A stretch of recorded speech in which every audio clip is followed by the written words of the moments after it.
Life Haven is an establishment Prophet Emmanuel and Prophetess Ruth Makandiwa founded for the benefit of God's people.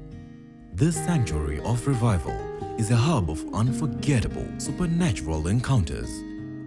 A place where renewal, transformation and restoration takes place. Most of the Life Haven guests are meeting the prophets of God for the first time in their lives.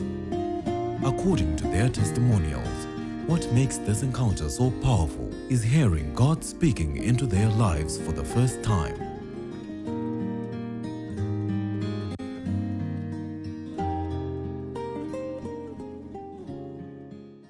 I've had so many of them, actually, but this one disturbed me a lot. I was in 2014. I had been approved to go to Bible school by my church, Apostolic Faith Mission in Botswana. So I prayed a lot about it, and then whether I should actually go or not. Then I had a dream in November of the same year of 2013, when I was due to go to Bible school in 2014. I had a dream I was in a queue. I was given the money to pay tuition fees. Then a man just came from behind and he tapped me and I looked, and then he said, "I understand you want to pay to do theology studies." I said, "Yes." He said, "Not now." Then I was so disappointed with him, but he looked like he had authority over me because I began to cry. I said, "No, I'm going." So I insisted on going, but he went. He just said, "Not now," and then he disappeared. I didn't know where he went to. But then I disobeyed in that dream because I told myself, I am going to pay. And I made a decision that I was going to stay in the queue and I was going to pay. When I woke up, I felt so bad. I felt like I disobeyed, and I prayed about it. I said, "God, give me the grace to obey." Then I slept. Then I had a second dream. This time around, I was going home. Now I had to pass through, in our place, there are these huge abandoned fields where the fence is almost like falling. You would just go through it to get to your place. So I was supposed to go through this field to get to my place. It was a shortcut to get to that place. If I had to go around the farm, it would be a very long distance. So when I was just by the gate, the fence was falling, but there was a gate. It was still there. You could lock it. So when I opened the gate to get through, a man just again appeared. And he said, "Don't use this route." And then I said, "No, but this is the shortest route to my place." He said, "But don't use it." And then again, when I looked, he had disappeared. So, but that I again disobeyed. I decided to open the gate and I went through. When I went through, I was wearing a yellow shirt. There was, by the gate, something just hooked onto my shirt and it tore from this side to this side. Then I just decided I was going to go through. Then I went through and I walked. It was around 3 p.m. in the afternoon. But then what surprised me was the short route became very long. I couldn't arrive until it became night, and it was now around 8 p.m. I couldn't see now where I was going. And I got to a place finally where I saw some lights in the distance. And then when I moved to those lights, and then I found that the place now, I was like in a prison. There was very high fence, the prison fence. And there was a high, a watchtower there. And then I saw an old woman with a young boy. And then the old woman said, I asked, "Can you open this gate for me? I want to go home." Then the old woman said, "No, here you are now trapped. The only way you can go out of this place is if you talk to my young boy there, if you bribe him, give him 150 pula, then he will allow you." I had no choice. So I took out 150 pula, I gave him. The young boy opened for me.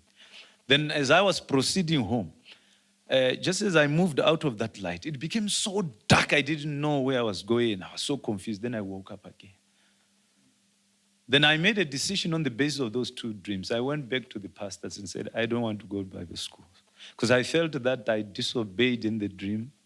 And I woke up, I said, "Hey, but it was bad for me to disobey." So I told them, "I don't want to go to school." My interpretation of the dream is like, I shouldn't go to Bible school.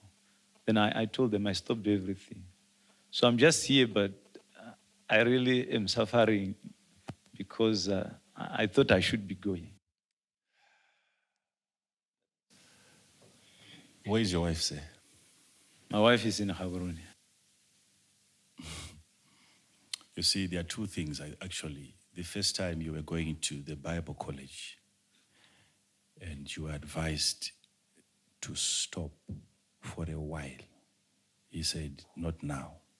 And the second time, you were not going to a Bible college. You were going home. And then there is a way that seemed to be the shortest to you, though you had not walked the path before, but you felt like it's close to my house, so let me use this one. And it's an ancient. Do you know that there are levels in ministry? Okay.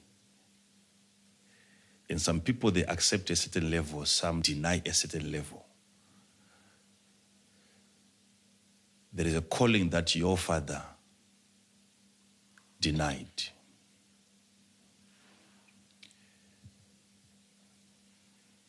God had called your father. I said God had called. I didn't say God called. I said God had called. I know your father died prophetically. My father died when I was 10. The calling that I'm talking about is actually pastoral. I'm talking about pastoral, which was supposed to start as a deacon and elder in the church and so on, and then get to pastoral. And what you're beginning to see now, if he was around, he would tell you of the same dreams, same calling.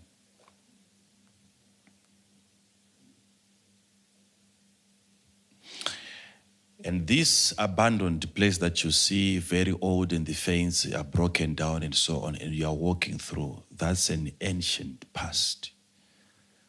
That's a picture, it's just a picture of your father.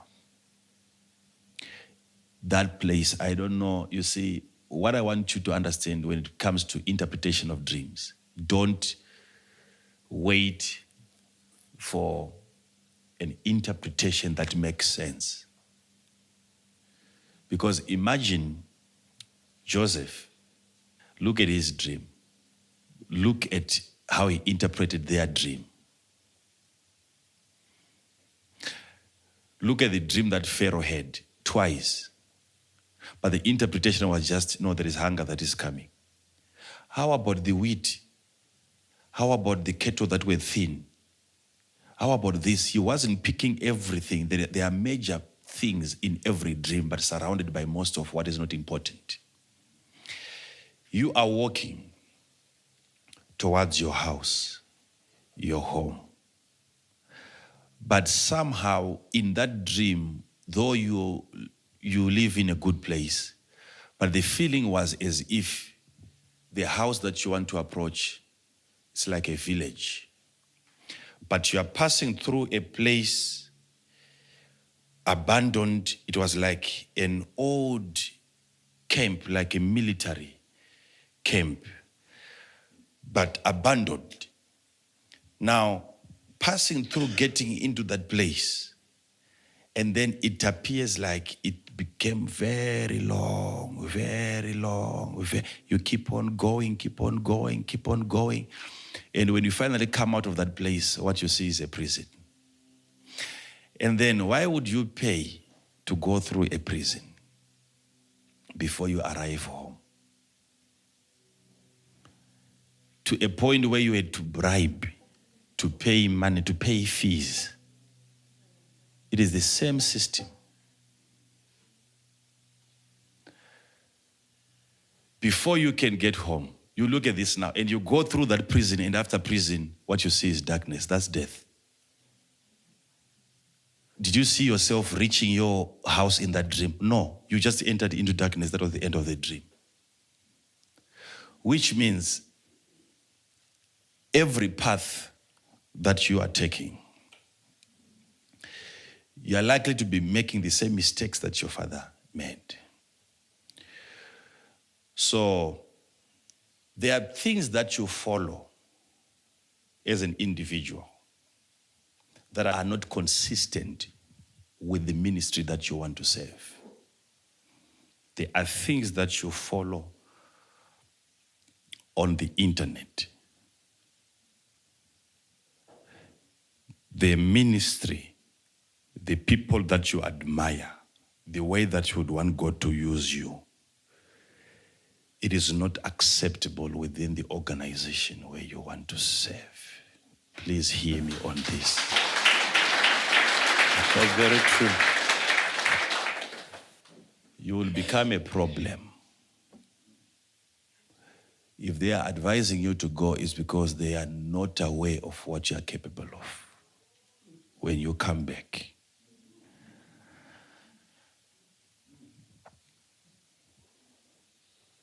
What you really want to get as training is not what they are going to offer to you.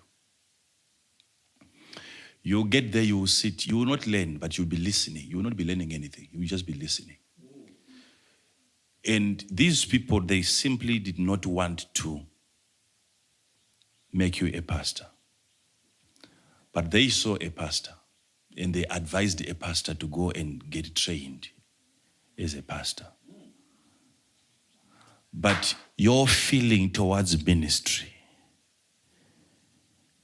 that's why if you are not careful, you are that kind of a person that will end up thinking maybe you criticize a lot. It's not really like you criticize, but you always see how things should be done, and no one is doing that.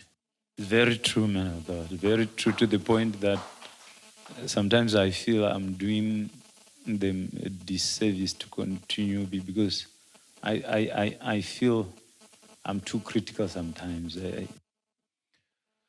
So the question is, yes, training, yes, but who and when? And what is he training you? You can go there, spend whether it's 2 years or what, go ahead, but when you leave the place, you'll be more empty than you are right now. Because I'm talking about desires, things that you desire. What catches your eye, what really kicks in your spirit, is not anything happening within your organization. The other idea was, I'd rather do it at home and just correspond, whether it's via with America or what, or Rema or something like that. Why not just do it as I am at home and so on, instead of going there straight? It is true, man of God. I actually had registered a ministry in Botswana, but when I was about to get the certificate, because I really felt I needed the approval, I went to them, I told them. Then they told me, no, that's not how we do things. Cancel everything. And then, in the Apostolic Faith Mission, you don't send yourself to Bible school. You have to be approved, the protocol, and then. So I went and canceled everything. That is when I approached them. And then they agreed to send me to Bible school. But then when I canceled it, I told them, give me time then. 2015, the whole of 2015, I'll decide whether this thing is still with me, the burden, because then at the end of 2015, what happened was that, the burden was still there to do ministry. Then I decided it's difficult for me. Then in June of last year, I decided it was difficult for me to continue there. That's when I left. I told them, I'm going. I don't want to be, but I don't know where I'm going. So ever since then, I've been. So you follow what I'm talking about. I'm saying your style is not there. It's not in that organization. Because you are totally an independent person. So I'll talk to you, I'll pray for you so that you don't have to walk through difficult moments to get to your place. Thank you, man of God. Thank you, man of God. Yes. I'll need to talk to you about a business that you were once doing. And I'm seeing it crashing, I'm seeing it going down. And then, because in as much as ministry will be happening, I see a very, very, very, very promising business person just by looking at you. Thank you, man of God. Very, Thank you, man of God. yes, very big. No, I'm not seeing something small here. Something very, very big. But I don't like it. The forest. And then the prison. Through. And then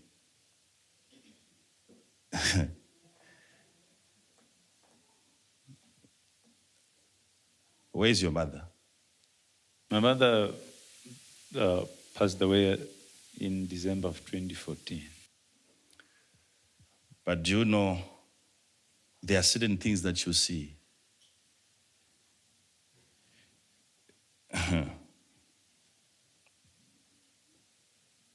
You know the woman that you saw at the gate of the prison and the young boy? That's your mother. And you are the young boy there.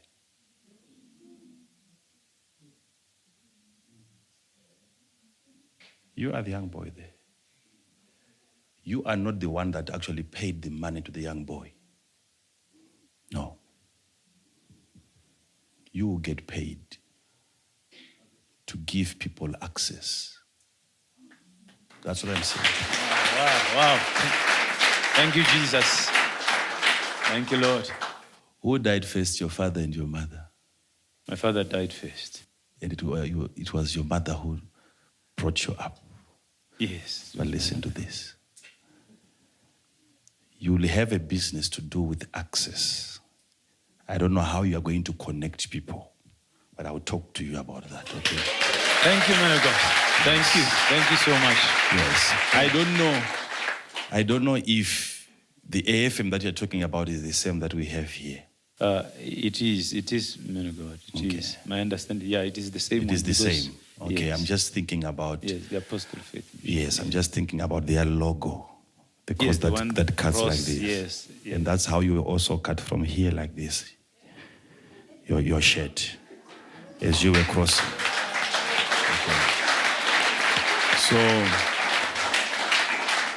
So, which means the place that you were just passing through the AFM, going to your place. And there's no place, there was no house, it was a forest, so you can't stay there. It's a passing place. Okay.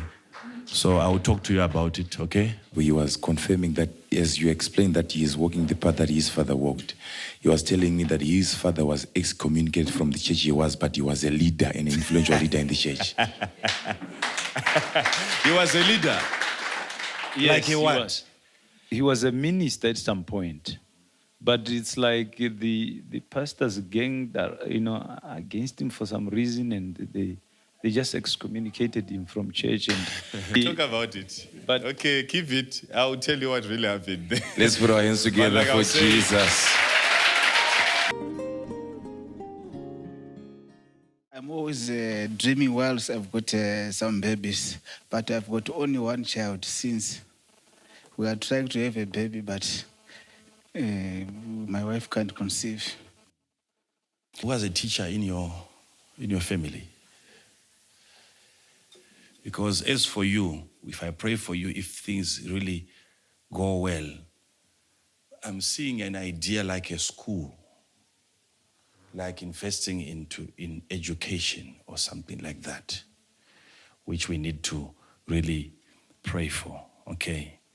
Thanks, because man of God. I know you just want me to stick to your situation. You've already told me that you want another child, and now you're seeing them coming. But according to me, according to the dream, it will be something.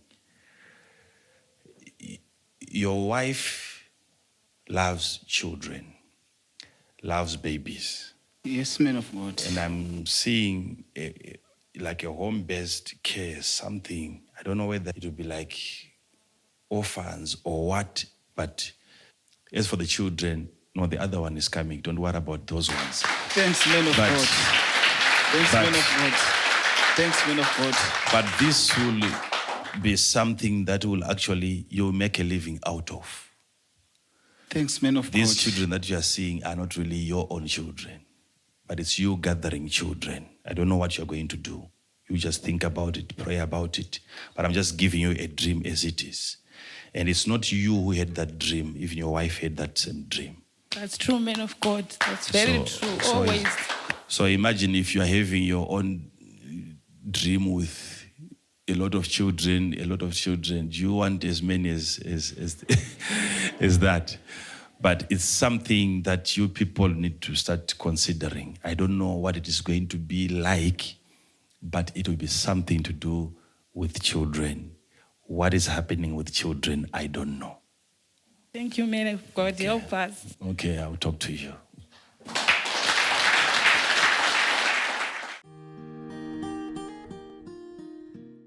My name is Barbara Chafa, and this is my husband, Lester Chafa. We came to Life Haven seeking the favor from God. We have been married for 3 years, and we didn't have a child. I did not conceive up to now. But I was so surprised during the session with the man of God. The man of God came, and the session was about the interpretation of dreams.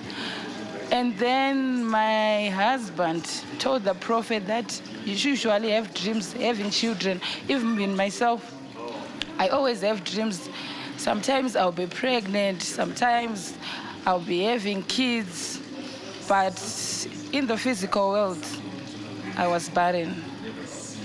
So my husband told the prophet this dream, and the interpretation from the man of God, it shocked me, because we were looking for kids, right? And then he said to us, you are dreaming about children, and he's dreaming about children. So you want to have all these children? No. I'm seeing a school, something like a school or an orphanage. So I was shocked. And then later on, the man of God prayed for me. After he prayed for me, he confirmed that I am pregnant. I'm so happy. I can't express my joy. I don't know what to say, but all I want to say for the people out there, Life Haven is the place to be. It's Life Haven, but it's heaven itself. You see God here. This place has so much grace, so much anointing. I can't explain it. I've seen so much. Everything is in this place. It's so prophetic, to tell you the truth. Everything. I'm forever grateful. I am so happy. I am so happy, and I'm happy. I can't express my joy.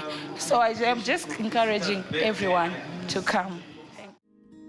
Life Haven is surely a place for a life-changing experience.